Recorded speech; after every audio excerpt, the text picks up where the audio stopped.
KAFTAN TV Yoruba ṣàfojúsùn ayé tó rẹwà. Fún mi ní Bíbélì ìràwọ̀ ayọ̀ láti máa yọ̀ wá fẹ́ni tí jíǹgbé kò sí ìjì tí ó lè bòdì dán rẹ̀. Jésù ti gbà àwọn tó ti sọnù. Fún mi Bíbélì ìròyìn mímọ́ dídán, mọ́lẹ̀ rẹ̀ yóò tọ́ mi lọ́nà tòrò. Ẹ̀kọ́ ìlérí òfin ìfẹ́ papọ̀, kóru tó kọjá sọ́jà ìnípẹ̀kun. A kí yín káàbọ̀ sí ètò yín, ètò wa Jeki Bibeli Soro. Ètò tí ìjọ Kristi l'Ondo àti ìjọ Kristi níbi gbogbo tí wọ́n ń ṣe olùgbọ̀wọ́ rẹ̀. Orúkọ tèmi kò yí padà, Fasonu Victor, Ajihinrere Kristi. Kí a tó tẹ̀síwájú nínú ètò ìdálẹ́kọ̀ọ́ ta ní fún wa lónìí, ẹ jẹ́ ká tẹríba fún àdúrà. Bàbá wa àti Ọlọ́run wa, Olódùmarè ọba ayérayé, bàbá wa nípasẹ̀ Jésù Kristi Olúwa. Aláàánú àtolóore ọ̀fẹ́ jùlọ ní ẹ̀yin lẹ pọ̀ nínú àánú àtàgbára. Ẹ̀yin la Ọlọ́run ìmọ́lẹ̀ tẹ́ ẹ fi mọ́lẹ̀ bora bí aṣọ. Àdúpẹ́ lọ́wọ́ yín fún ìwà láàyè yín lórí ayé wa lónìí. Ọlọ́run wa, ẹ bá wa sọ̀rọ̀ lónìí, ẹ jẹ́ kí ìfẹ́ yín ó yé wa. Ẹ tàn mọ́lẹ̀ ọ̀rọ̀ yín sí wa lọ́kàn, bẹ́ẹ̀ ni kẹ́ gbàkóso gbogbo. Ní orúkọ Jésù Kristi náà, Olúwa àti Olùgbàlà wa. Àmín. A dúpẹ́ lọ́wọ́ Ọlọ́run ẹlẹ́dàá wa fún oore rẹ̀ àti fún iṣẹ́ ìyanu rẹ̀ lórí ènìyàn gbogbo. A dúpẹ́ torí pé Ọlọ́run wa ló ń tọ́jú wa. Òun náà ni ààbò àti asà wa.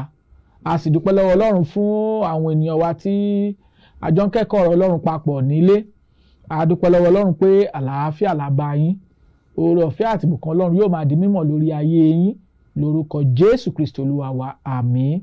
A tún ti dé gẹ́gẹ́ bí a ṣe ń dé àti tún mú àwọn kókó ẹ̀kọ́ mìíràn wá síwájú yín, èyí tí a jọ ń fi Bíbélì yẹ̀wò ohun tí ìfẹ́ Ọlọ́run já sí. Lónìí, kókó ẹ̀kọ́ tí a mú wá fún wa lónìí ó ní bí a ṣe lè mọ ẹ̀kọ́ èké. Bí a ṣe lè mọ ẹ̀kọ́ èké, olóyìnbá sọ pé how to know false teachings. Bí a ṣe lè mọ ẹ̀kọ́ èké. A rí kà pé nínú ọ̀rọ̀ mímọ́ Olúwa, a kì wá nílọ̀ lọ́pọ̀lọpọ̀. Kristi fúnra rẹ̀ sọ, ó ní àwọn olùkọ́ni èké àti wòlíì èké àti Kristi èké wọn yóò dìde. Kí nìdí tí wọ́n ó fi dìde? Ó ní láti tan àwọn àyànfẹ́ jẹ. Ìwé Mátíù orí 24 verse 24. Ìdí tí a ó fi dìde ó ní láti tan àwọn ènìyàn jẹ.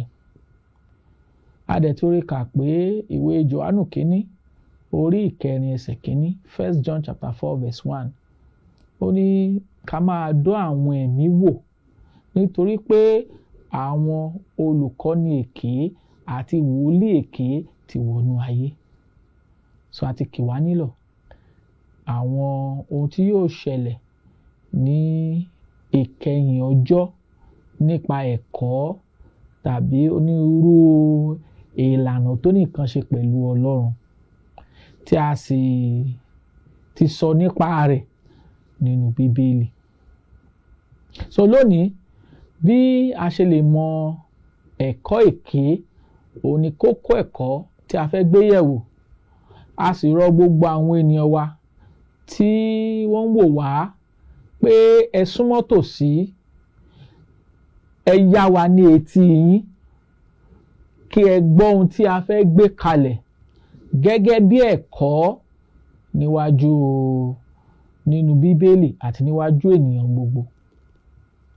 Ẹ má ṣe jẹ́ ká gbàgbé kókó ẹ̀kọ́ tí a fẹ́ gbé yẹ̀wò lónìí ni bí a ṣe lè mọ ẹ̀kọ́ èké, how to know false teachings. Tá a fẹ́ gbé yẹ̀wò nìyí. Ìdí tá a sì fi ń ṣe nǹkan báwọ̀ ni pé gbogbo wa la fẹ́ láti lóye ìfẹ́ Ọlọ́run. Ọlọ́run fẹ́ kí gbogbo wa lápapọ̀ ká lóye ìfẹ́ Ọlọ́run. ká mọ ohun tí ìfẹ́ Ọlọ́run já sí, kí a sì mọ òtítọ́ yàtọ̀ sí èké nínú ìsìn Kristi. Jésù Kristi fúnra rẹ̀ ti kọ́ wa nínú ìwé Jòhánù orí 8 ẹsẹ̀ 22 8:32, John 8:32. Ó ní ẹ̀yin yóò mọ òtítọ́, òtítọ́ yóò sì sọ yín di òmìnira. Tí a bá wọnú ìsìn lónìí, pàtàkì jùlọ nínú ìsìn Kristi, onírúurú ètò ìyapa ìsìn òní ń bẹ níbẹ̀. Òtítọ́ sì ni eléyìí. Onírúurú ìjọ ní ń bẹ nínú ìsìn Kristi tí eléyìí sì ń sọ pé tèmi ló dára, tọ̀hún sọ pé tèmi ló dára. Olúkúlùkù wọn sì ló ń sọ pé àwọn gba ìpè tàbí ìtọ́ni láti ọ̀dọ̀ Kristi wá. Kristi sì sọ fún wa pé ká máa wádìí àwọn ẹ̀mí, ká máa yẹ àwọn ẹ̀mí wò bóyá láti ọ̀dọ̀ Ọlọ́run ni wọ́n ti wá. Ohun tí ó múnú wa dùn jọjọ tó sì mú ayọ̀ wa kún ni pé Ọlọ́run nínú àánú rẹ̀ ó ti fún wa ní Bíbélì tí ń ṣe ọ̀rọ̀ mímọ́ Olúwa. Ìwé yìí òun la gbọ́dọ̀ yẹ̀ wò, la gbọ́dọ̀ mọ ohun tí Ọlọ́run ti gbé kalẹ̀ fún wa gẹ́gẹ́ bí ìlànà àti ẹ̀kọ́. Ọlọ́run sì ti fún wa ní ohun gbogbo tá a gbọ́dọ̀ mọ̀ ní ti ìyè àti ìwà bí Ọlọ́run àti kàkọsílẹ̀ rẹ̀ fún àwọn àpọ́stélì Kristi. Àwọn àpọ́stélì Kristi sì ti kọ àkọsílẹ̀ rẹ̀ fún wa lónìí àti rí nínú ọ̀rọ̀ Ọlọ́run. Gbogbo tó yẹ ká mọ̀ nípa ìgbàlà, gbogbo tó yẹ ká mọ̀ nípa ẹ̀kọ́, gbogbo tó yẹ ká mọ̀ nípa ìlànà tí Olúwa ti là kalẹ̀, gbogbo rẹ̀ pátá òun láti gbé àgbékalẹ̀ rẹ̀ nínú ọ̀rọ̀ mímọ́ Olúwa. Tiwa ni pé kí a padà sínú Bíbélì. So kókó ẹ̀kọ́ tá a fẹ́ gbéyẹ̀wò lónìí, bí a ṣe lè mọ ẹ̀kọ́ èké, òun la fẹ́ gbéyẹ̀wò lónìí. A sì ń rọ gbogbo wa, ẹ̀yin tí ẹ̀ ń wò wá, pé ẹ jẹ́ ká jọ padà sínú ẹ̀kọ́ ọ̀rọ̀ Ọlọ́run. Kí ni Bíbélì kọ́ wa nípa bá a ṣe lè mọ olùkọ́ tàbí ẹ̀kọ́ èké? Bíbélì gbé onírúurú ìlànà kalẹ̀ tàbí ẹ̀kọ́ kalẹ̀ bí a ṣe lè mọ olùkọ́ èké.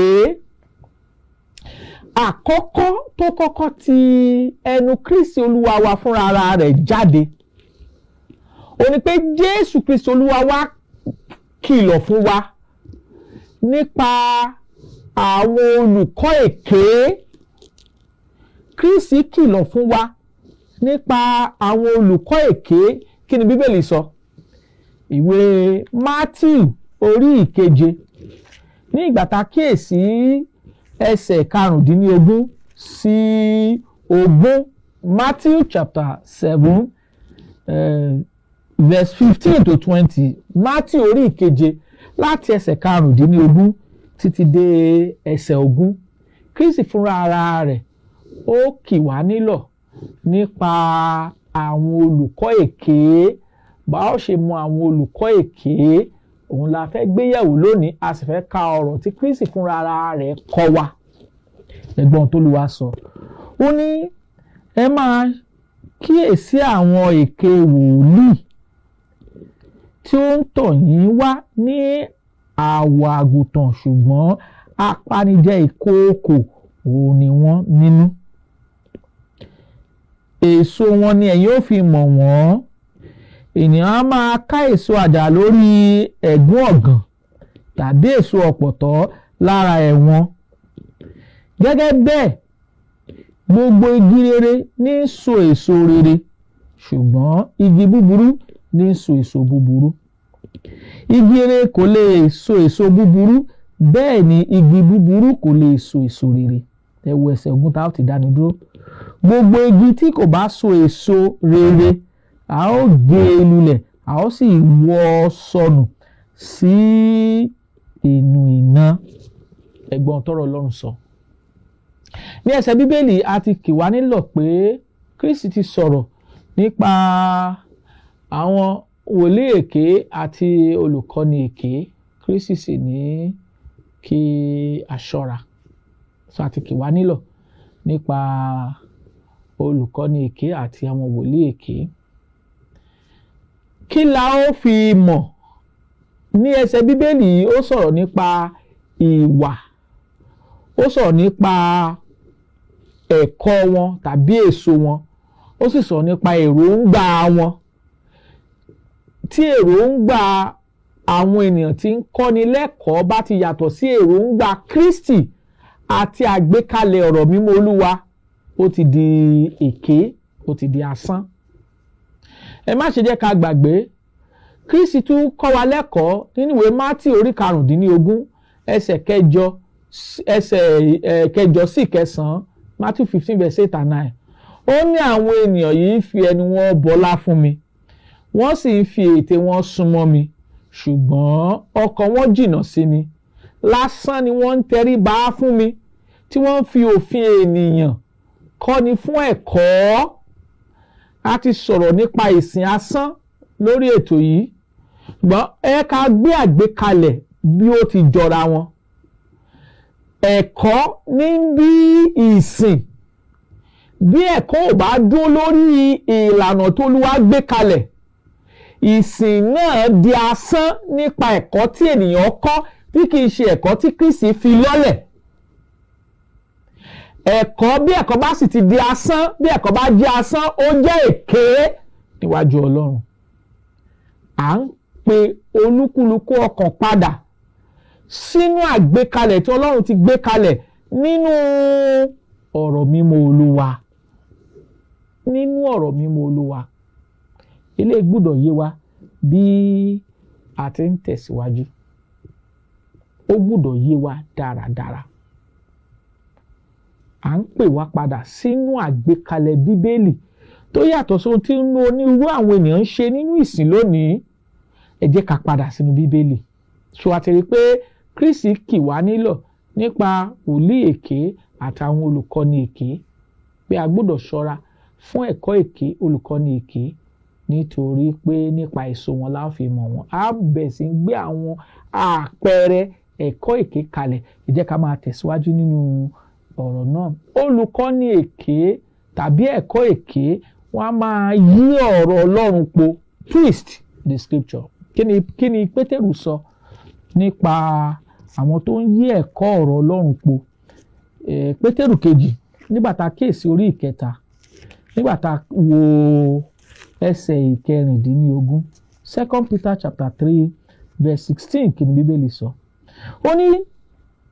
Ó ní bí ó ti ń sọ̀rọ̀ nǹkan wọ̀nyí pẹ̀lú nínú ìwé rẹ̀ gbogbo, nínú èyí tí ohun mìíràn tí ó ń sọ̀rọ̀ tí ó ṣòro yé ni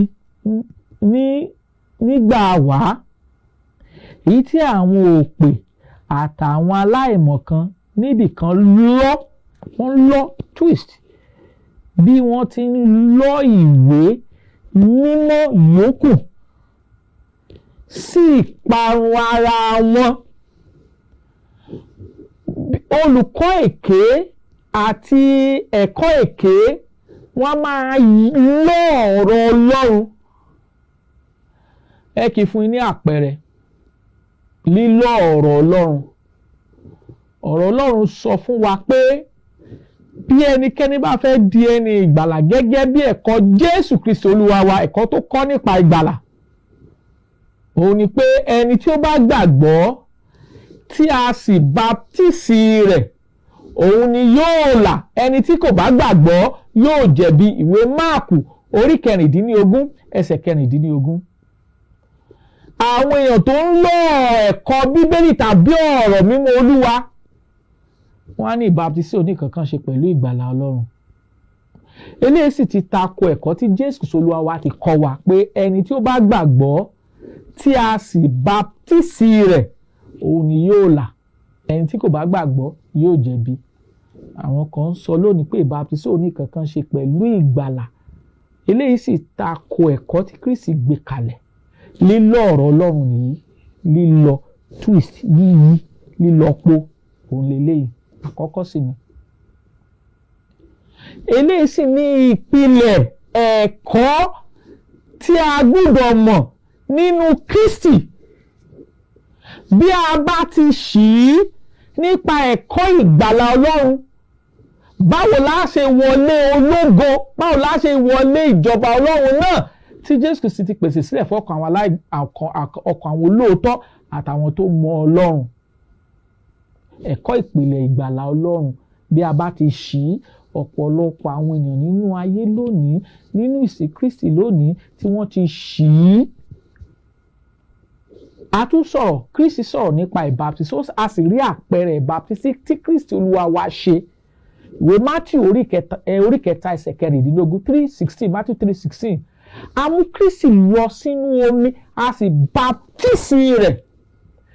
Onírú àwọn èèyàn tún gbé ẹ̀kọ́ mìíràn dìde pé a lè ṣe ìsàmì àgbélébù fún ni, a sì lè wọ́n mi léni lórí, tá ò rí àgbékalẹ̀ rẹ̀ nínú ọ̀rọ̀ mímọ́ Olúwa. Kò sí àpẹẹrẹ kan tí a rí nínú Bíbélì pé àwọn Kírísítẹ́nì àkọ́kọ́ ní ìgbà tá máa baptisi wọn fún ìgbàlà ọkàn wọn gẹ́gẹ́ bí ẹ̀kọ́ Kristi, a ṣe ìsàmì àgbélébù fún wọn lẹ́ẹ̀mẹ́ta tàbí àwọn mi lé wọn lórí, tá ò mú wọn lọ sínú odò láti rì wọ́n bomi gẹ́gẹ́ bí àpẹẹrẹ ikú, sísìnkú àti àjíǹde Jésù. Lílọ ọ̀rọ̀ Ọlọ́run yíyípo òun yìí, a gbọ́dọ̀ padà. Wíwà láàyè wa, a wà láàyè kí a lè mọ òtítọ́ ọ̀rọ̀ Ọlọ́run ní wákàtí, kí a sì padà sójú ọ̀nà náà tó lu àgbékalẹ̀ fún wa. So ẹ̀kọ́ ìgbàlà Ọlọ́run ọ̀pọ̀lọpọ̀ ló ti yípo àti yọ Ọlọ́run, ó sì hàn gbangba, hàn kedere ohun tó Ọlọ́run sọ nípa ìgbàlà rẹ̀. So níbí yìí Pétérù sọ nípa ìwé tí Pọ́ọ̀lù kọ, pé ọ̀pọ̀lọpọ̀ òye àtagbára Ọlọ́run la fi fún Pọ́ọ̀lù láti kọ àwọn ìwé, ṣùgbọ́n àwọn tí kò mọ̀, tí ò dúró, tí wọn ò sì fẹsẹ̀ nílẹ̀ nínú ìgbàgbọ́, wọ́n yí ọ̀rọ̀ náà po. Ẹnikẹ́ni tó bá sì ti yí Bíbélì po, ó yípo sí ìparun ara rẹ̀. Pétérù kejì orí kẹta ẹsẹ̀ kẹrìndínlógún ló sọ bẹ́ẹ̀. Ilé gbọ́dọ̀ yé wa. Ẹ ká tún padà sí Pétérù kejì orí kìíní, Pétérù kejì orí kejì ẹsẹ̀ kìíní, kí ni Bíbélì kọ wa? Ẹgbọ́n tọ̀rọ̀ Ọlọ́run sọ. Ó ní ṣùgbọ́n àwọn èké wòlíì wà láàárín àwọn ènìyàn náà pẹ̀lú, gẹ́gẹ́ bí àwọn olùkọ́ni èké yóò ti wà láàárín yín, àwọn ẹni tí yóò mú àdámọ̀ ègbé wọ inú yín wá, àní tí wọn yóò sẹ́ Olúwa tí ó rà wọ́n, wọ́n ó sì mú ìparun tí ó yára kánkán wá sórí ara wọn. Kókó ẹ̀kọ́ ìpìlẹ̀ Kristi ó ní pé Jésù Kristi ọmọ Ọlọ́run alààyè ní í ṣe. Jésù Kristi nípasẹ̀ rẹ̀ la fi lè rí ìgbàlà Ọlọ́run. Jésù Kristi ní àwòrán Ọlọ́run. Jésù Kristi ó ní Ọlọ́run. Bí ẹnikẹ́ni bí ò bá dúró lórí ẹ̀kọ́ yìí, lórí ẹ̀kọ́ ìpìlẹ̀ ohun tí Jésù ń ṣe, bí a bá ń sọ mìíràn, a sọ fún wa pé ẹ̀kọ́ èké nìyí. Tá a ṣe lè mọ̀ ẹ̀kọ́ èké nìyí torí pé àwọn olùkọ́ni èké yóò dìde, wọ́n sì máa mú àdámọ̀ ègbé wọnú yín wá, àní wọ́n sẹ́ Olúwa tí ó rà wọ́n. Sísẹ́ Olúwa tí ó rà wọ́n túmọ̀ sí pé wọ́n sẹ́ ẹni tí Jésù ń ṣe. They will deny the deity of Christ. Nínú ìsìn lónìí ọ̀pọ̀lọpọ̀ ló ní ò gbà pé Jésù Kristi ọmọ Ọlọ́run ní í ṣe, ní ò gbà pé Jésù Kristi ò ní Ọlọ́run. Kókó ẹ̀kọ́ ìpìlẹ̀ nípa ẹni tí Jésù ń ṣe, wọ́n ó sẹ́ gẹ́gẹ́ bí ọ̀rọ̀ Ọlọ́run ti wí. Àwọn bá a ṣe lè mọ ẹ̀kọ́ èké òun là ń gbéyàwó gẹ́gẹ́ bí ẹ̀kọ́ àwọn core doctrine of the gospel. Kókó ẹ̀kọ́ ìpìlẹ̀ yere, àwọn kan yóò sọ pé kò rí bẹ́ẹ̀. Ohun mìíràn ni pé bá a ṣe lè mọ ẹ̀kọ́ èké, wọ́n mú ẹ̀kọ́ mìíràn tàbí ìrere mìíràn wá sí ọ̀dọ̀ yín. They will bring another gospel tó yàtọ̀ sí àti rí nínú Bíbélì. Ẹ̀kọ́ kẹ́kọ̀ọ́ tó bá ti yàtọ̀ sí ẹ̀kọ́ àgbékalẹ̀ Bíbélì kì í ṣe ẹ̀kọ́ Ọlọ́run, ẹ̀kọ́ èké ni. A sì ti ń fún wa ní àpẹẹrẹ ní ṣísẹ̀ntẹ̀lé. Ẹ̀ka Bíbélì tí Bíbélì sọ ìwé Gàlátíà orí ìkíní ká kíyèsí láti ẹsẹ̀ ìkẹfà títí dé ẹsẹ̀ ìkẹsàn-án ká wo tí ọ̀rọ̀ Ọlọ́run sọ. Ó ní ẹnu yà mí nítorí tí ẹ tètè kúrò lọ́dọ̀ ẹni tí ó pè yín sínú oore ọ̀fẹ́ Kristi sí ìrere mìíràn, èyí tí kìí ṣe òmíràn, bí ó tilẹ̀ ṣe pé àwọn kan wá tí ń yọ yín lẹ́nu tí wọ́n sì ń fẹ́ yí ìrere Kristi padà. Ṣùgbọ́n bí àwa ni tàbí áńgẹ́lì kan láti ọ̀run wá ni ó bá wàásù ìrere mìíràn fún yín ju èyí tí a ti wàásù fún yín lọ, jẹ́ kó di ẹni ìfibú. Ẹ gbọ́ ọ̀rọ̀ Olúwa. Ẹsẹ̀ 9, bí àwa ti wí ṣáájú bẹ́ẹ̀ ni mo sì tún wí nísinsìnyí pé bí ẹnìkan bá wàásù ìrere mìíràn fún yín ju èyí tí ẹ̀yin ti gbà lọ, jẹ́ kí ó di ẹni ìfibú. Ohun tí Pọ́ọ̀lù sọ nípa ìmísí Ọlọ́run nìyí. Kí ni ẹsẹ̀ Bíbélì ń gbé àlàyé kalẹ̀ fún wa? Ẹsẹ̀ Bíbélì ń gbé àlàyé kalẹ̀ fún wa pé ohun gbogbo tí Ọlọ́run fẹ́ ká mọ̀ nípa ìrere òtítọ́ a ti fi lélẹ̀ lẹ́ẹ̀kan ṣoṣo fún àwọn àyànfẹ́. Gbogbo tó Ọlọ́run fẹ́ ká mọ̀ nípa ìrere Kristi, kíkú, sísìkú, àtàjíǹde Jésù a ti fi lélẹ̀ fún àwọn ènìyàn mímọ́ lẹ́ẹ̀kan ṣoṣo. Bí ìrere ti tàn láti Jerúsálẹ́mù lọ sí Jùdíà, lọ sí Samaria, lọ sí gbogbo ìpínlẹ̀ ayé, gẹ́gẹ́ bí ohun tá a ní ní Ìṣe Àpọ́sítélì orí kìíní ẹsẹ̀ 8, a ti fi lélẹ̀ fún àwọn ènìyàn mímọ́ lẹ́ẹ̀kan ṣoṣo. Ìrere tí wọ́n wàásù náà a ti fi lélẹ̀. Gbogbo ẹ̀kọ́ tí wọ́n kọ́ nípa ìrere náà a ti fi lélẹ̀. Ìjọ Kristi tí wọ́n wàásù káàkiri, táwọn àpọ́sítélì wàásù káàkiri, a ti fi lélẹ̀. Paul àpọ́sítélì wa sọ pé bí a bá tún wàásù mìíràn tó bá ṣe àwa ni, àwa túmọ̀ sí pé àwọn àpọ́sítélì tàbí áńgẹ́lì kan láti ọ̀run wá tó wá wàásù rere mìíràn fún yín tí a ti wàásù fún yín lọ, jẹ́ kó di ẹni ìfibú. Ẹ̀kọ́ ọ̀rọ̀ Ọlọ́run yìí ó yẹ kó yé wa pé gbogbo ohun tá a gbọ́dọ̀ mọ̀ nípa ìrere àlàáfíà, nípa ìgbàlà Ọlọ́run, nípa ìjọ òtítọ́ tí ń ṣe ìjọ Kristi tá a rí nínú Bíbélì tí a sì tàn mọ́lẹ̀ rẹ̀ ní gbogbo àgbáyé ní àkókò náà, nípa ẹ̀kọ́ ohun gbogbo tá a gbọ́dọ̀ mọ̀, tá a gbọ́dọ̀ gbà àti filọ́lẹ̀ nínú ọ̀rọ̀ Ọlọ́run àti kọ́ wa. Paul wá ń kìlọ̀ nípa ìmísí Ọlọ́run. Ó ní bí ẹnìkan bá dìde tàbí áńgẹ́lì kan láti ọ̀run bá tún sọ pé bá tún wàásù mìíràn yàtọ̀ sí tí àwọn ti wàásù tí a sì ti kọ àkọsílẹ̀ rẹ̀ nínú ọ̀rọ̀ mímọ́ Olúwa, kí ẹni bẹ́ẹ̀ kò di ẹni ìfibú. Àwọn èèyàn ń wàásù mìíràn lónìí o. Àwọn èèyàn ń wàásù ìjọ mìíràn yàtọ̀ sí ìjọ Bíbélì. Àwọn èèyàn ń wàásù ẹ̀kọ́ mìíràn yàtọ̀ sí ẹ̀kọ́ Bíbélì.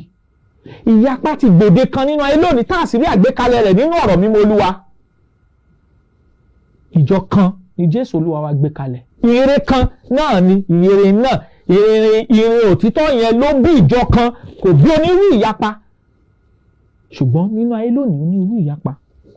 Bá ṣe lè mọ ẹ̀kọ́ èké ni pé ìyapa tí ń bẹ nínú ìsìn lónìí, ẹ̀kọ́ èké ni.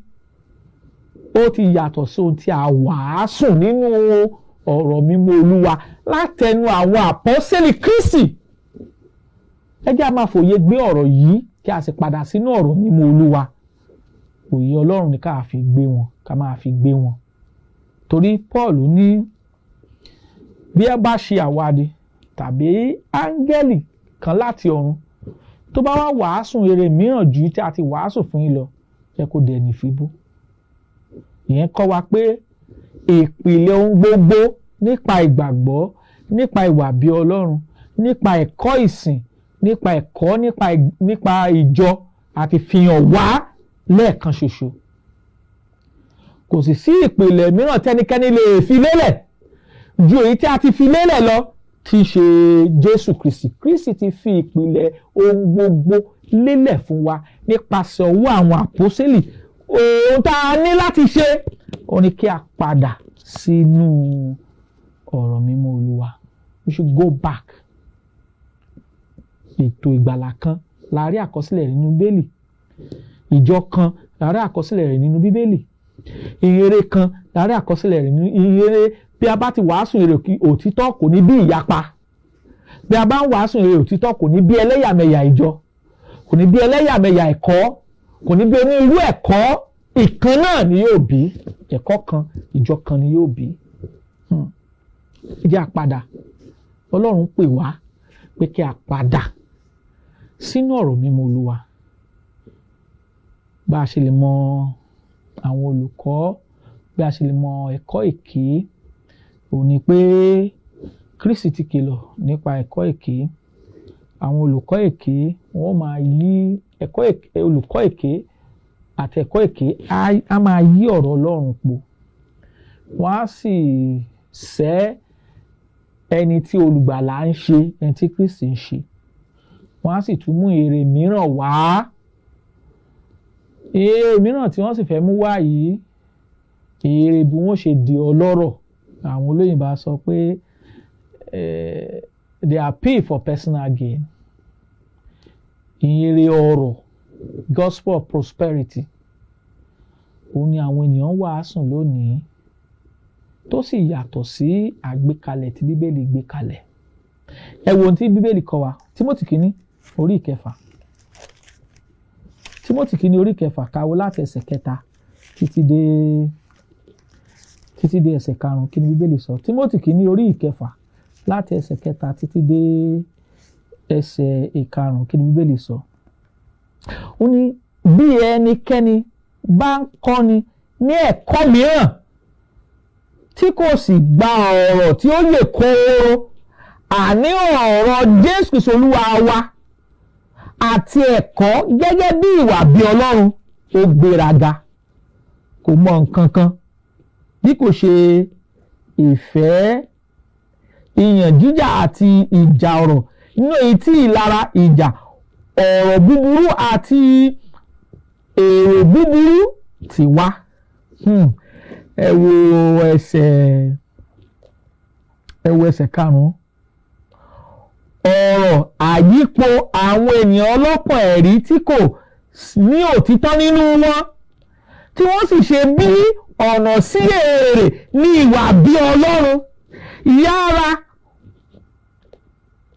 Yẹra lọ́dọ̀ irú àwọn wọ̀nnì tí wọ́n rò pé tí wọ́n ṣe bí ọ̀nà sí èrè ní ìwà bí Ọlọ́run. Àwọn olóyìnbó á sọ pé supposing that gain is godliness. Ìwàásù tí àwọn ènìyàn ń wà lónìí, ìwàásù bí èèyàn bá ti di ọmọ Ọlọ́run ó ti di ọlọ́rọ̀.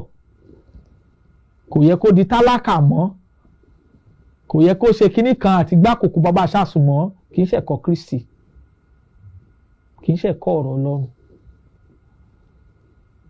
kì í ṣe ẹ̀kọ́ tí a rí àgbékalẹ̀ rẹ̀ nínú Bíbélì. Kristi ní ohun gbogbo, yes. Kristi jẹ́ ọlọ́rọ̀ nínú ẹ̀mí, tó pé ó fi ipò ológo àti ipò rẹ̀ sílẹ̀ ní ọ̀dọ̀ Ọlọ́run, ó sì wá láti wá gbé àwòrán ènìyàn wọ̀ láti wá kú fún wa. Ìwàásù dídi ọlọ́rọ̀ kíákíá yìí, ìwàásù èké ni. Kì í ṣe ẹ̀kọ́ Kristi, kì í ṣe ẹ̀kọ́ tá a rí àgbékalẹ̀ rẹ̀ nínú ọ̀rọ̀ Ọlọ́run. Ẹ̀kọ́ èké nìyí, a gbọ́dọ̀ yára kúrò níbẹ̀. Ìwàásù ìwà bí Ọlọ́run èrè ni, gain. Thinking that godliness is a gain, a gbọ́dọ̀ yára kúrò ní ọ̀dọ̀ wọn. Àwọn ẹ̀kọ́ yìí sì kókó mìíràn, ẹ̀kọ́ yìí sì ń darí ẹni kúrò nínú òtítọ́. Far away from the truth. Far away from the truth. Kí ni Tímótì kejì orí kẹrin? Tímótì kejì orí kẹrin. Nígbà tá a kíyèsí ẹsẹ̀ kẹta sí ìkẹrin, kí ló kọ́ wa? Tímótì kejì orí 4 ẹsẹ̀ 3 sí 4 kí ni Bíbélì wí ẹ gbọ́ o. Ó ní nítorí ìgbà yóò dé tí wọn kì yóò lè gba ẹ̀kọ́ tí ó yè kooro, ṣùgbọ́n bí wọ́n ti jẹ́ ẹni tí etí ń rin, wọ́n lọ kó olùkọ́jọ fún ara wọn nínú ìfẹ́kùfẹ́ ara wọn, wọ́n sì yí etí wọn padà kúrò nínú òtítọ́, wọ́n sì yí padà sí ìtàn asán. Ẹ̀yin ènìyàn wa nílé, ẹ̀kọ́ yìí ń tẹ̀síwájú sí ní ọ̀sẹ̀ tó ń bọ̀. Màá fẹ́ fi tó wa létí pé bí a ṣe lè mọ ẹ̀kọ́ èké òun là ń gbé yẹ̀wò. A sì ti sọ ọ̀pọ̀lọpọ̀ ọ̀rọ̀. Olúwa yóò sì ràn wá lọ́wọ́ bí a ti ń tẹ̀síwájú nínú ẹ̀kọ́ ọ̀rọ̀ Ọlọ́run. Títí tá a fi padà sí ọ̀dọ̀ yín ní ìgbà mìíràn, tá a tún fíre pàdé àti ìbùkún àtayọ̀ àtàlàáfíà Ọlọ́run. Kí àlàáfíà àti wàláyé Ọlọ́run kó máa bá wa gbé ní orúkọ Jésù Kristi Olúwa wa. Àmín. Tí ẹ bá fẹ́ pè, tẹ́ bá ní ìbéèrè tàbí ẹ̀bẹ̀ fún àdúrà, àwọn nọ́mbà tẹ́ ó pè wá sí nìyí 08057444902 tàbí 08065717023. A tuntun nọ́mbà náà pè fún wa 08057444902 tàbí 08065717023.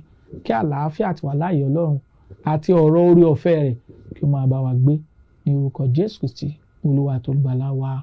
Àmín. Fún mi ní Bíbélì ìràwọ̀ ayọ̀ láti máa yọ wá fẹ́ni tí jíǹgbé, kò sí ìjì tí ó lè bòdì dán rẹ̀. Jésù ti gbà àwọn tó ti sọnù.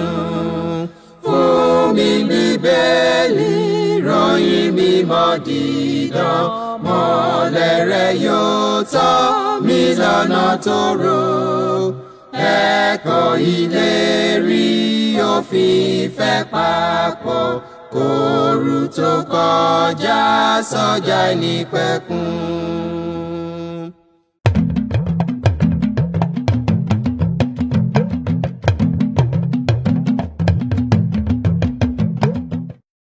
KAFTAN TV Yorùbá, ṣàfojúsùn ayé tó rẹwà.